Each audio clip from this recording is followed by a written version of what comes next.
I'm Jessica Warren, 29 years old, and the day my great-aunt's will was read, my cousin Brandon laughed so hard he nearly choked on his coffee.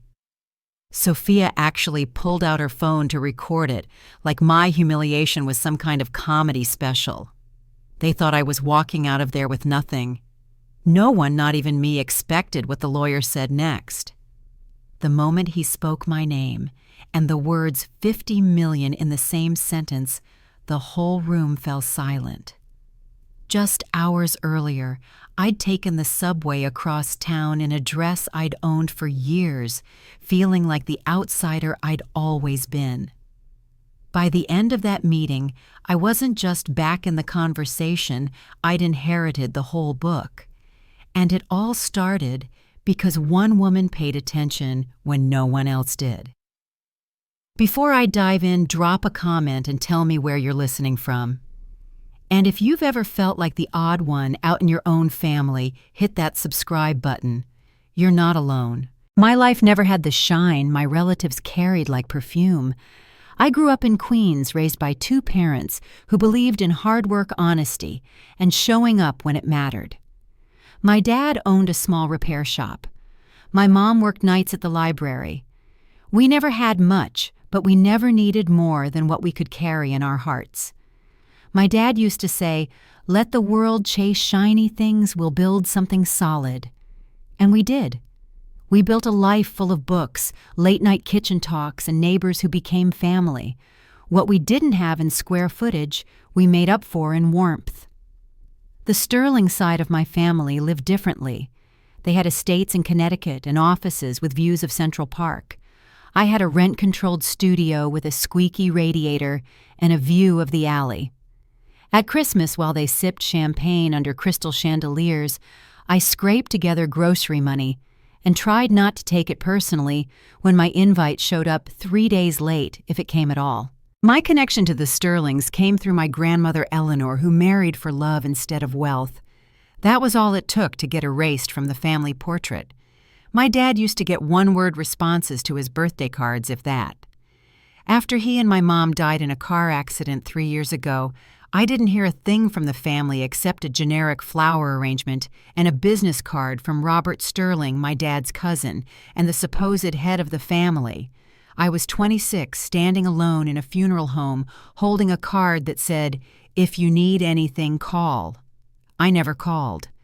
After that, I threw myself into my work. Teaching 3rd grade at a public school in Queens doesn't pay much, but it gives back in ways money never could. My students 8 years old and full of wonder became my reason to keep going. I graded papers at my kitchen table, took shifts at the diner on weekends, and stretched every dollar like elastic. They lived in penthouses. I lived paycheck to paycheck, but I never once envied them. What I wanted couldn't be bought. Every so often I'd get invited to a Sterling event, a charity gala, a family brunch, a Christmas Eve cocktail hour, and every time I'd show up feeling like an imposter, like a storybook character who wandered into the wrong chapter. Brandon would flash his new Rolex. Sophia would air kiss me, then forget I existed. They treated me like the help cordial but invisible. Then there was Margaret. She never said much at those gatherings, but when she looked at me, it was like she saw something the others didn't. I didn't think much of it at the time. I figured she was just being polite, maybe nostalgic for the sister she lost to love and small apartments. I never could have guessed she'd been watching all along. And when the time came when Margaret's voice was no longer in the room, but her words still echoed through it, she didn't speak through sentiment or family duty. She spoke through a document that would turn the Sterling family inside out, and that's where it really began.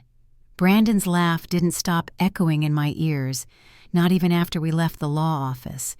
It followed me down the hall into the elevator and out onto the cold sidewalk. My heels clicked on the pavement while his voice, mocking and proud, replayed in my head like a broken loop. "Nothing for the poor teacher," he'd said under his breath. Then Sophia, with that smug little smile, filmed the whole thing like it was reality TV. I hadn't even sat down before she pressed record. I had braced myself for disappointment.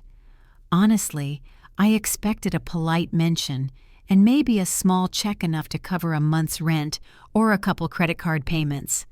But when Mr. Carter, the family's longtime attorney, cleared his throat and opened the second folder, everything shifted. "There is, however, the matter of the Margaret Sterling Educational Trust," he said, reading each word like it carried weight. "Valued at $50 million, to be administered and overseen solely by Jessica Warren." That room, so full of perfume and money, went silent. It was the kind of silence you could feel behind your ribs. Chairs didn't creak. No one breathed. Even Sophia's phone dropped slightly in her hand. And just like that, I wasn't background noise anymore. No one spoke for a full 10 seconds. Then Robert Margaret's nephew, and the man who'd always treated me like I tracked in dirt, leaned forward. "Excuse me." He asked not to Carter, but to no one in particular. Carter didn't flinch. "Miss Warren is the sole beneficiary of the trust, per Margaret's final directives."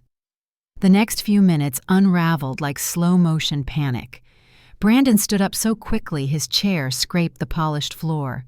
Patricia Roberts' wife blinked like her lashes were too heavy to hold up. Someone knocked over a glass of water. Sophia's phone slid into her purse without a word. And me, I just sat there, hands in my lap, unsure if I was supposed to speak or smile or apologize. I didn't do any of those things. Because the truth was, I had no idea what was happening. By the time I got home that night, I still hadn't spoken to anyone. I walked into my apartment, locked the door behind me, and sat down on the edge of my bed. The room was quiet, the radiator ticking behind me like usual, my coat still draped over my shoulders. On the counter sat a box of pasta I hadn't opened. My to-do list still clipped to the fridge. But everything in my world had just been turned upside down. I slept maybe 2 hours. At sunrise, I went to work like always. Took the subway graded spelling tests, led a lesson on multiplication. My students didn't know anything had changed. I liked it that way, but word got around fast. By the end of the week, the phone started ringing. Brandon called first twice. Then Robert emailed asking to talk privately. Patricia sent a typed letter 2 pages long, full of flattery and suggestions for how we might work collaboratively on a foundation bearing Margaret's name. Sophia posted something cryptic on social media, something about betrayal in the family, but I didn't look too closely. I didn't answer any of them. Instead, I sat at my desk after school that Friday, staring at a note Margaret had written me 6 months earlier. It was folded in half and taped inside a book she'd gifted me, The Children's Hour by Lillian Hellman. She'd signed it simply, "You have more to give than they'll ever understand. M." I hadn't known what she meant then. I do now. Back at the will reading before Carter moved on to the next section, he'd said something that stuck with me. Margaret made her choices after years of observation. That word observation carried weight I didn't understand at the time. Because this wasn't about money. Not really. This was about what she saw in each of us. Growing up, I didn't know Margaret well. She was always polite to me, kind even, but distant. At holidays, she'd ask thoughtful questions about my classes, my plans. Not like the others who always seemed surprised I'd gone to college at all. Margaret would tilt her head, listen carefully, and offer a quiet nod before moving on. Now I was starting to understand she had been watching all along, watching how the others treated servers at restaurants and talked about tenants in low-income housing. Watching how I brought a bag of library books to my cousin Caroline's daughter because she liked to read but had none of her own. Watching who remembered birthdays, who stayed after funerals, who stayed silent when someone was humiliated at the dinner table. She saw everything. She remembered everything. And in the end, she chose. She chose someone who hadn't been invited to the ski trips or the summer houses, someone who taught reading in a classroom with peeling paint and stood in line at the post office to mail in her rent check. She chose me. What I didn't realize then, what I couldn't have known, is just how much she'd seen. Not just what I did in front of people, but what I did when no one was watching. And as I sat in that law office listening to Carter lay out the terms of the trust, I realized that Margaret's final gift wasn't just the money. It was the message. She had watched an entire family build its worth on inheritance and names and titles, and then turned around and handed everything to the one person they'd all ignored. That didn't sit well with them. And it wasn't going to get easier, because the trust wasn't just a number in a bank account. It came with conditions, oversight, responsibility. And I had a feeling deep in my gut that this was only the beginning. I didn't change much that first week. I still woke up at 6, packed my lunch, and walked the same route to the subway. The morning crowds didn't look any different, and the kids in my class still brought their usual energy and stories, loose-teeth weekend cartoons, forgotten homework. If any of them noticed I was quieter than usual, they didn't say so. I kept my head down. Not out of fear, just habit. I'd learned a long time ago that attention in the Sterling family didn't usually come with kindness. The calls and emails kept coming. Robert tried again his subject line, this time read, Legacy and Partnership. Patricia sent a handwritten card with a gold-embossed return address.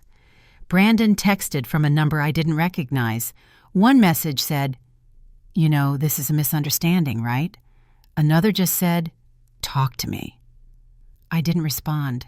I wasn't ready to speak to anyone in that family. Instead, I went to see Maria. She was grading spelling tests at her kitchen table when I arrived. Her youngest was napping in the next room, and the radio played quietly in the background. She looked up and said, "You okay?" I sat down and told her everything from the way Sophia had smirked to the silence after the lawyer read Margaret's final instruction. Maria didn't say anything at first. She just poured tea, handed me a cup, and let the quiet sit between us until I could breathe again. "I always thought that woman saw you," she finally said. Now I know she did. I nodded, but didn't speak. I wasn't sure what to call the feeling I had. It wasn't joy. It wasn't relief. It was something heavier, like carrying a door that had been closed too long and suddenly swung open. That night I found myself looking through old pictures. Most were in a shoebox I kept tucked behind my sweaters.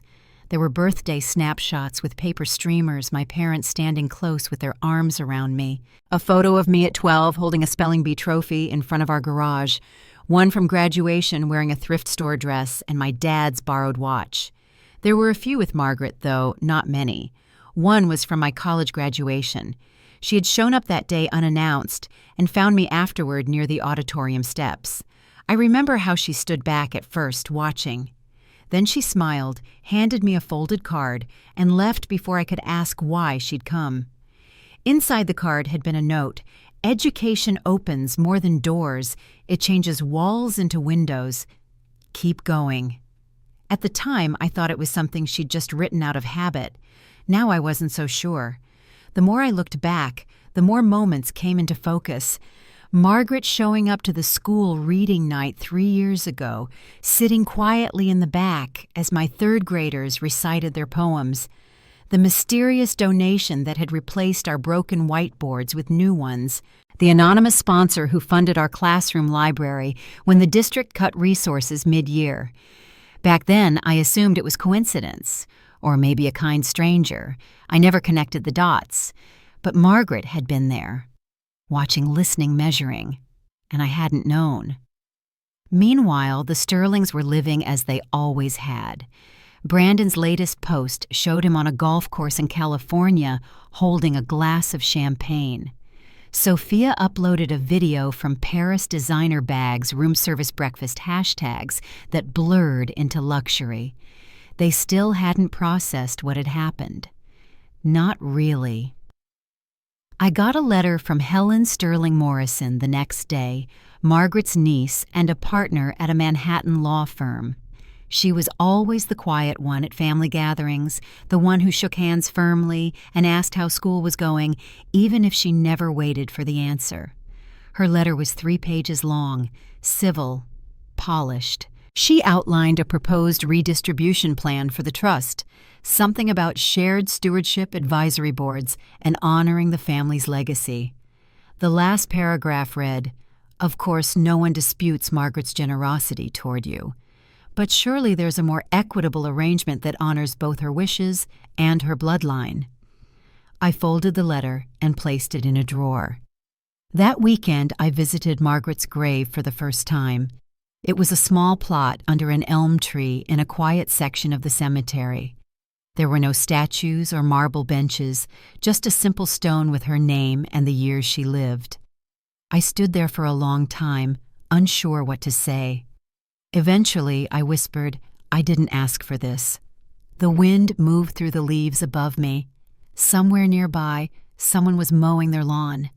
I crouched down, pressed my palm against the stone, and said the only thing I could: "Thank you." That Monday, I got an envelope in the mail, no return address, no markings beyond my name. Inside was a set of papers. At first glance, they looked like business reports, legal documents. But as I read more closely, I realized what they were. Margaret had kept records, years of them, notes about family meetings, observations from events, copies of donation letters, handwritten pages listing her impressions of each person in the family, how they treated staff, how they spoke about money, what they did when no one important was watching. She'd created a ledger of character, and for some reason, she had chosen to share it with me. I stayed up reading those pages well past midnight. Some parts made me ache, others made me furious. She had watched her family mock tenants dodge taxes, use the company card for vacations disguised as business trips. She had tracked who visited her when she was ill and who sent their assistant instead. She knew who asked for favors and who gave without being asked. She had also kept notes on me, pages of them, moments I'd forgotten bringing soup to a neighbor during a blizzard, volunteering on weekends, staying late with a student who didn't have internet at home. She'd seen it all. And in that silence, she had made her decision. But her decision didn't end at a dollar amount. It began with responsibility. That part was only just starting. Margaret had left more than a trust.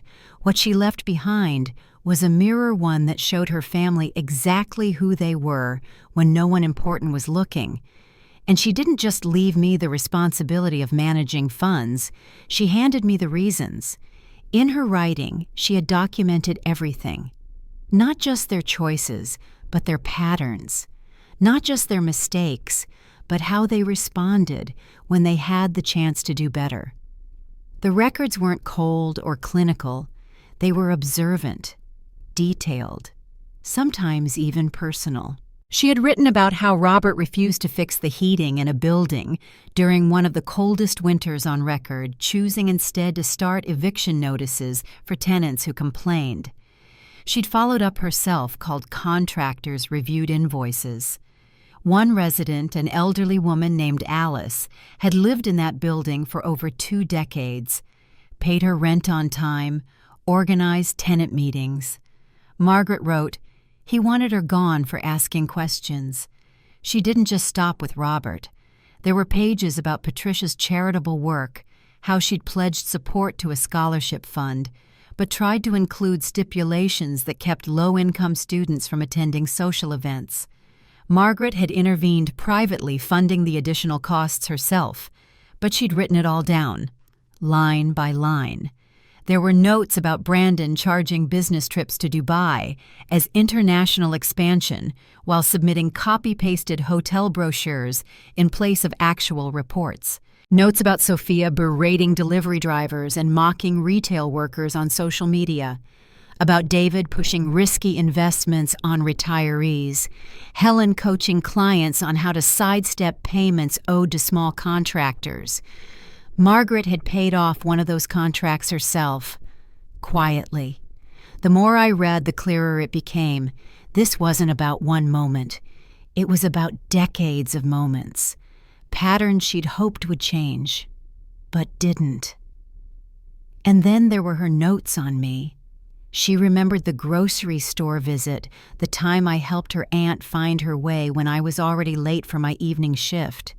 That wasn't her aunt at all, just a test. She had watched me tutor a child with reading delays even when I had my own paperwork stacked high.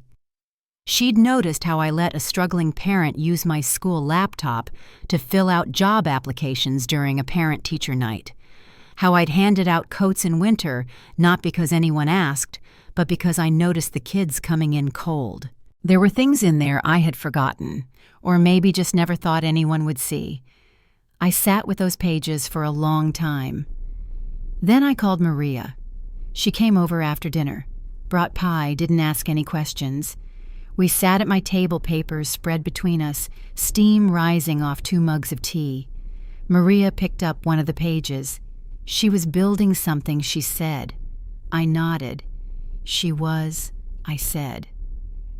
A few days later, a letter came. This one wasn't from the Sterlings. It was from a nonprofit director Margaret had worked with, a woman named Dr. Evelyn Carter. She wrote that Margaret had spoken of me often, though never by name, that she'd planned to introduce us when the time was right, that now was that time. The letter included an invitation to a roundtable, educator social workers program, leaders gathering in the city the following month. Margaret had secured funding, quietly behind the scenes. When I arrived, I didn't know what to expect. The meeting was held in a modest conference space in Midtown.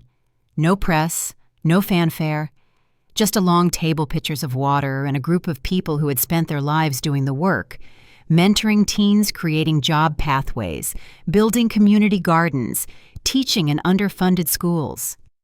I listened more than I spoke. They shared stories of lost growth systems that failed and programs that helped. I took notes, asked questions, and when it came time to speak, I told them the truth, that I was new to all of it, that I was here because someone had believed I could do more than teach 3rd grade. No one judged me for being new. They asked how I wanted to use the trust. I said I wasn't sure yet. I just knew it needed to help people who were trying to help themselves. Not temporary relief, real, sustainable change. Dr. Carter smiled and said, "That's where we start." Over the next few weeks, things shifted. I started spending evenings reading proposals, visiting schools on weekends, learning how other cities approach teacher training and student nutrition. I stayed in my apartment, still took the subway, still taught my class. But I felt something had started to grow. And just when I was beginning to find my footing, another package arrived. This one was from Carter and Green, the law office that had handled Margaret's estate. Inside was a sealed envelope and a single note. Miss Warren. This was among Margaret's final documents. She requested it be sent once you had reviewed the estate materials. William Carter. The envelope was thick. Inside was a letter, handwritten, not legal language, not instructions, just Margaret's voice, plain, strong, steady.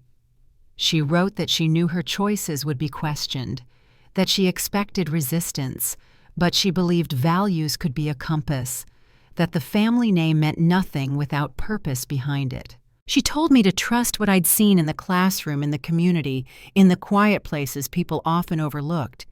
And at the bottom, in slanted script, build what they never thought you could, not just for you, for everyone they forgot. I placed the letter back in the envelope, tucked it into my desk drawer, and sat there for a while looking out at the street below. There were no answers in the noise, but I didn't need them. The path wasn't laid out yet, but I knew where to begin. The invitation came in a heavy cream envelope sealed with a gold foil crest that looked older than most buildings in my neighborhood. It was from Sterling House, the family's estate in Greenwich, Connecticut. Inside was a formal card engraved with thick black lettering. By request of the Sterling Family Trust, you are invited to a private reading of the will and estate holdings of Margaret Rose Sterling. Friday at 11 a.m. The address was the same one I'd only ever seen from the passenger window of someone else's car. I called in a personal day from school, packed a plain navy dress and ironed it twice. I took the early train out of Grand Central and arrived at the estate gates just before 10:30. It was quiet, the kind of quiet that only shows up where money buys distance. The main house sat back behind trimmed hedges and old stone walls with staff parking tucked out of sight. I followed the walkway until I reached the front steps. Robert greeted me at the door, or rather opened it, and stepped aside without a word. His jaw was tight, his eyes even tighter. Inside, the family was already seated.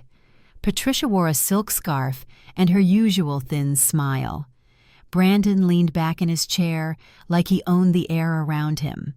Sophia scrolled her phone with one finger. Helen sat upright, arms crossed, looking like she'd rather be in court. No one offered a seat. I pulled one out myself, Mr. Carter, the same attorney from before, was seated at the end of the long table. Beside him was a second man in a charcoal suit introduced as an independent trustee. "This is a supplemental reading," Carter said, placing a stack of folders on the table. "It outlines Margaret Sterling's full estate assets, holdings, and directives for distribution." Robert interrupted.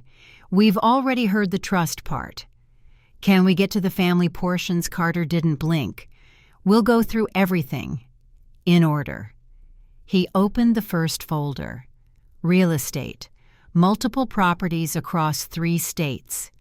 The family expected to hear which ones they'd inherit. Instead, Carter read out a list of transfer deeds to housing nonprofits, domestic violence shelters, affordable education programs, each with detailed conditions, each signed by Margaret 2 months before she passed. Brandon shifted in his chair. "Wait, she gave away the Hamptons house. She placed it under a long-term lease to a transitional housing program for women and children," Carter replied. Sophia set down her phone. "What about Aspen sold last year? Proceeds went to build a scholarship endowment. One by one, the properties disappeared from their mental checklists. Miami, Tahoe, Chicago, gone, repurposed, reinvested. Then came the investments. Margaret's stocks, bonds, foreign accounts, all reassigned into foundations, trusts, and community lending initiatives." Carter read off numbers slowly, clearly. By the time he reached the company shares, Sterling Holdings, Robert stood up. "That's family property," he said, voice tight. "It was Margaret's," Carter answered. "She owned controlling interest. She appointed an external board last quarter. It's already in place." Helen leaned forward. "And who chairs it?" Carter opened a smaller envelope. "Jessica Warren." Silence. The kind that filled every corner of the room. She is the named steward of the Sterling Educational Trust and the appointed board chair of the charitable holding. All decisions tied to the former family assets will require her oversight. Patricia finally spoke. "This is insane. She's a teacher. I didn't move. I didn't need to." Carter continued listing off stipulations. Margaret's instructions were specific, meant to prevent legal interference, prevent restructuring, prevent the family from undoing her choices. Sophia scoffed under her breath. Brandon muttered something I didn't catch. Robert stared at the table like it might tilt in his favor. Then Carter handed out final folders, each one addressed to a family member. They opened them in silence. Inside each was a letter, not a legal document, just a message from Margaret, handwritten firm. She acknowledged each of them by name. Roberts began, "You once told me legacy should be earned. I agree. Patricia's status means nothing without purpose. Brandon's, I watched how you used privilege to excuse behavior. Now you'll learn what it means to earn back trust." Sophia's read, "When image fades, only character remains." Helen's, "You understand systems. Now perhaps you'll learn to respect the people inside them." No one spoke after that. Not for a long time. I stood up, tucked my folder under my arm, and thanked Mr. Carter. As I reached the hallway, Robert followed.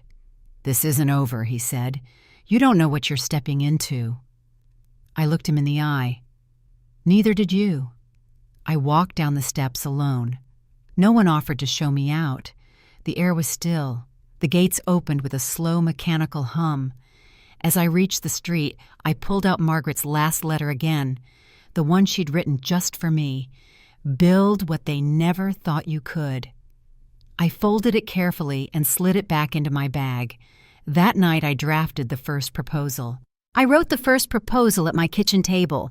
Same seat I'd graded spelling quizzes from. Same chipped mug, same overhead light buzzing faintly when the heat kicked on. The plan wasn't flashy, just focused. A partnership with local schools to build after-hours learning centers in 3 neighborhoods that had lost funding. Margaret's trust would cover the first 5 years. Salaries, supplies, security, no press releases, no naming rights, just work that mattered. I submitted the paperwork to the independent board Margaret had set in place. People she'd chosen quiet professionals with long resumes and no ties to the Sterling name.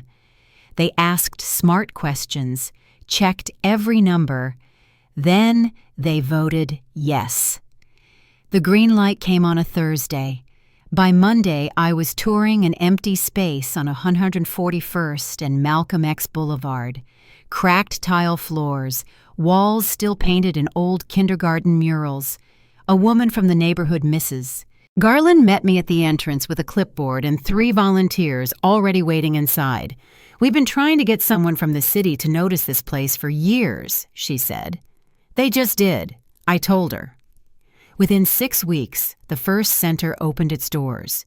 Tutoring in the back room, job coaching in the front, free hot meals in the evening donated through a partnership with a Bronx food bank. Teachers came in on their own time. Retired staff returned to volunteer. No signs with my name on them, just doors that stayed open past dark. Word spread faster than I expected. 2 local news outlets ran quiet pieces, 1 short video, 1 print column. Then a national morning show reached out. I turned that one down. Still the calls came, some genuine, others from nonprofits I'd never heard of suddenly interested in partnering. I let the board handle those. I kept my head down and stayed focused on what we'd already started. But behind the scenes, the Sterlings weren't done.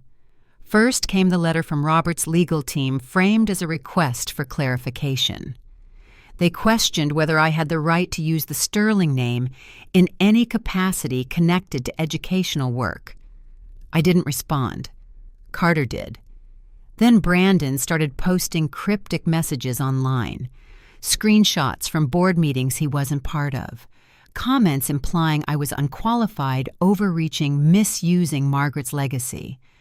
One post ended with "some inherent responsibility, others stumble into it." I didn't reply, but I read every word. 2 weeks later, a reporter showed up at the learning center. She waited until the last group of kids left. Her cameraman hovered just outside the gate. She introduced herself, asked if I'd comment on recent family tensions surrounding the trust. I told her I wasn't the story. She smiled. "Then who is?" I pointed to the classroom window. "They are." That clip aired later that night, 15 seconds of me standing in the doorway, arms folded. The rest of the segment focused on the center itself. The kids, the teachers, the meals. Still, it was enough to light a fuse. The next morning I got a call from Helen. She didn't bother with small talk. "We need to meet," she said, "in person." "Why?" "Because this isn't sustainable." She offered a date, a time, and a neutral location, some private room at a midtown hotel. I said I'd think about it. I didn't. Instead, I asked Maria to meet me at the center that night. We walked the halls together, checked the new bookshelves, watched a teenager help a younger kid with math homework. Then we sat on the steps while the building emptied out. "You're not just the steward of Margaret's trust," Maria said. "You're its proof." I didn't say anything. I just looked at the city lights blinking through the wire-reinforced windows. Later that week, the board approved our next expansion, 2 more sites in Queens and 1 across the river in Newark. That same day, I got an email from the trustee's office. Subject line, Notice of Formal Petition. The body of the message was short. Robert Brandon and Sophia had filed paperwork to challenge the structure of the trust, citing lack of oversight and questionable management decisions. They were requesting a full audit. I read it 3 times. Then I printed it, slid it into a folder, and placed it beside Margaret's last letter. The audit would take months. It would be expensive, time-consuming, and messy. But I already knew what they'd find. Margaret had documented everything. So had I. Every cent, every approval, every program. Nothing hidden, nothing wasted. Still, I braced myself, because the next chapter wasn't just about trust. It was about standing firm when people tried to take back what they'd already lost. The audit team arrived on a Monday morning right before winter break. They came in quietly, 2 attorneys, a finance specialist, and someone from the trustee's office. No headlines, no cameras, just clipboards, laptops, and a long checklist. They set up in a corner conference room at the Second Learning Center in Queens. I gave them access to every file, every receipt, every signed approval form. Nothing had been deleted or shifted. Margaret had taught me more than I realized: how to track details, how to leave a clean trail, how to keep integrity at the center of every dollar. By Friday, they were halfway through the review. Meanwhile, Robert made his move. He gave an interview recorded from a glass-paneled office somewhere downtown. The video opened with soft music and old family photos. He sat in front of a fireplace speaking calmly about betrayal, misdirection, and dishonoring Margaret's legacy. He claimed the trust had been twisted from its intended purpose, called my stewardship an emotional decision, not a rational one. The clip spread quickly, not viral, but enough to cause a stir. Sophia followed with her own piece, glamorous, well-lit, talking about tradition, family, the importance of qualified leadership. She used words like stability and governance. Brandon posted again, too angrier this time, less rehearsed. His caption just read, "She was a substitute teacher. Now she controls $50 million. Make it make sense." I didn't respond. I spent that week at the Newark Center watching 2 6th graders build a model of the solar system out of cardboard and fishing line. One of them asked me if Mars had real wind. I said yes, and she wrote it down with care. Then just before New Year's, the audit team called a meeting. It was held in the same Midtown boardroom where the trust had been executed months earlier. I arrived early. Maria came with me, sat quietly in the back. The room filled slowly. Robert walked in with his attorney. Helen was already there, scanning a thick binder. Brandon came late and didn't shake anyone's hand. Carter opened the meeting. He introduced the lead auditor, a woman named Karen Rhodes, sharp, efficient, and not at all interested in small talk. She stood up, flipped open her folder, and began reading from her report. In our review of the Sterling Educational Trust's disbursement and management, she said we found no evidence of misconduct, misappropriation, or deviation from outlined intent. She paused. Let it land.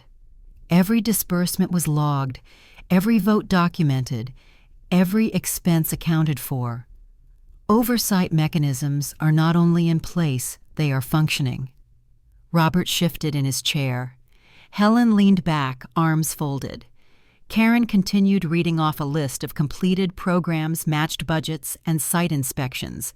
She held up binders, each one color-coded, labeled, and signed. In short, she said the trust is being executed exactly as designed. She closed her folder. The petition to review or revoke the stewardship has no standing. The room stayed quiet for a beat.